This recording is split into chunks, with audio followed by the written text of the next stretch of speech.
Oh, you just lost a lot of progress. That's a deep frustration, a real punch in the gut.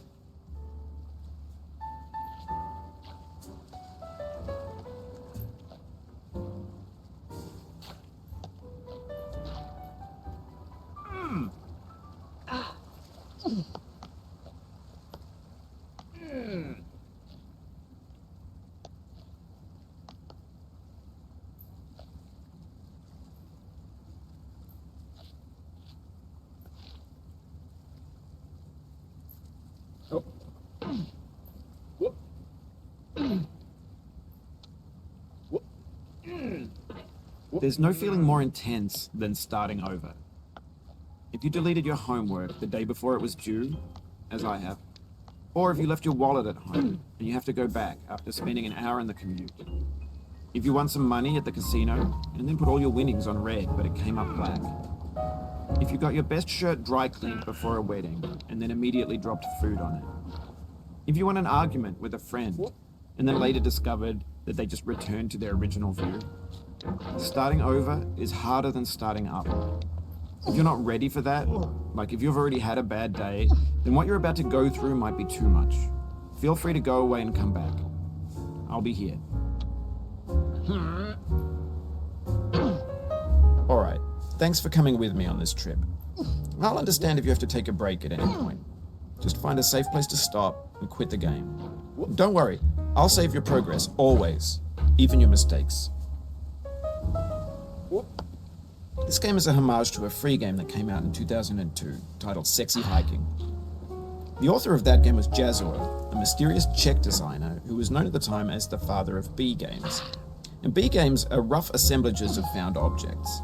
Designers slap them together very quickly and freely, and they're often too rough and unfriendly to gain much of a following. They're built more for the joy of building them than as polished products. In a certain way, Sexy Hiking is the perfect embodiment of a B game. It's built almost entirely out of found and recycled parts, and it's one of the most unusual and unfriendly games of its time. In it, your task is simply to drag yourself up a mountain with a hammer. And that act of climbing, in the digital world or in real life, has certain essential properties that give the game its flavor.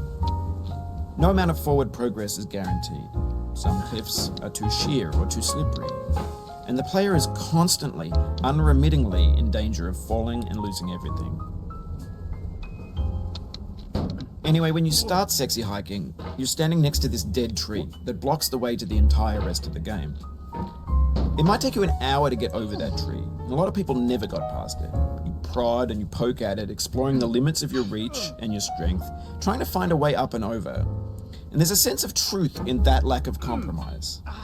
Most obstacles in video game worlds are fake. You can be completely confident in your ability to get through them once you have the correct method or the correct equipment or just by spending enough time.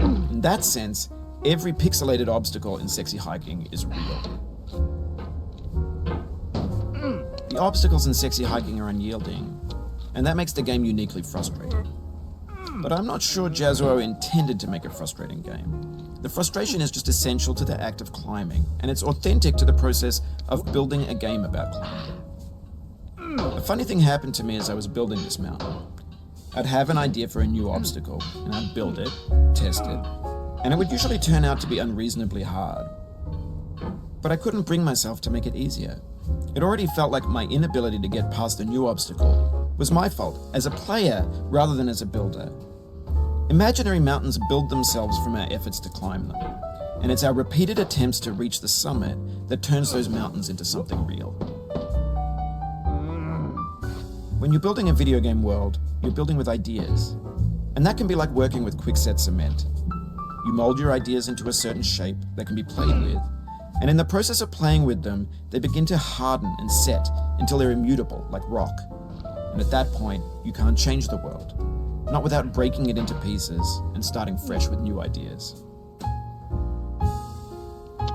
For years now, people have been predicting that games would soon be made out of prefabricated objects, bought in a store and assembled into a world.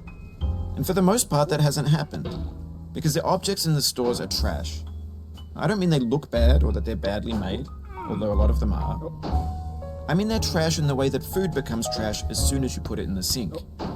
Things are made to be consumed and used in a certain context, and once the moment is gone, they transform into garbage. In the context of technology, those moments pass by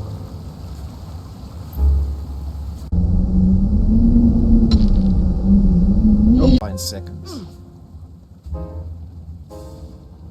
Over time, we've poured more and more refuse into this vast digital landfill that we call the internet.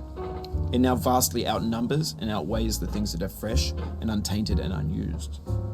When everything around us is cultural trash, trash becomes the new medium, the lingua franca of the digital age. And you can build culture out of trash, but only trash culture. Be games, be movies, be music, be philosophy. Maybe this is what digital culture is. A monstrous mountain of trash, the ash heap of creativity's fountain. A landfill with everything we ever thought of in it. Grand, infinite, and unsorted.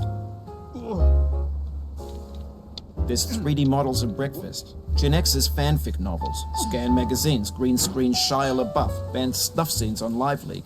Facebook's got lifelike bots with unbranded adverts and candid shots of Kanye and Taylor Swift mashups, car crash epic failed GIFs, Russian dashcam vids, discussions of McRibs, discarded, forgotten, unrecycled, muddled, rotten, untitled. Everything's fresh for about 6 seconds, until some newer thing beckons, and we hit refresh. And there's years of persevering, disappearing into the pile, out of style, out of sight.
Oof, sorry about that. Oh, it happened again. Keep on trying, don't let it get to you.